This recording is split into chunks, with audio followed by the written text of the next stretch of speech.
கும்ப ராசி அல்லது கும்ப லக்னம் சார்ந்த நபர்களுக்கு கலத்திரஸ்தானம் சொல்லக்கூடிய 7ஆம் இடத்துல சந்திரன், நின்ற நட்சத்திரம் கேது. யாரெல்லாம் கெமிக்கல்ல வியாபாரம் பண்றீங்களோ, யாரா மருத்துவர்களாக இருக்கீங்களோ, இல்ல உங்க மனைவி மருத்துவராக இருக்கலாம், இல்லைன்னா உங்க கணவர் மருத்துவராக இருக்கலாம், அல்லது வீட்டுல குடும்பத்துல யாரோ ஒருத்தர் செவிலியராக இருக்கலாம். இந்த மாதிரி இருக்கக்கூடிய நபர்களுடைய வீட்டுல நிறைய நல்ல விஷயங்கள் நடக்கும். மற்றவங்களுடைய வீட்டுல முடிஞ்ச அளவுக்கு புரிதல் கம்மியா இருக்கலாம்.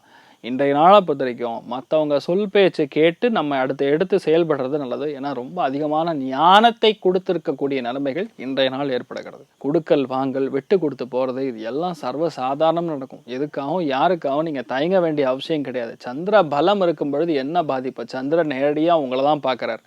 சந்திரனுடைய பார்வை இருக்கும் பொழுது நம்ம எந்த விஷயத்தையுமே தயங்க வேண்டியதில்லை. மனசு ஃபர்ஸ்ட் தைரியமா இருக்கும். நிறைய விஷயங்கள் டீப்பா புரியும். நிறைய சப்கான்ஷியஸாக சில விஷயங்கள் உங்களுக்கு தெரிய வரக்கூடிய அற்புதமான ஒரு நாளாக இன்றைய நாள் இருக்கப்படுது. நீங்கள் வழிபாடு செய்ய வேண்டிய தெய்வம் விநாயக பெருமான் வழிபாடு ஏற்றத்தை கொடுப்பார். ராசியா நிறம் மஞ்சள் நிறம்.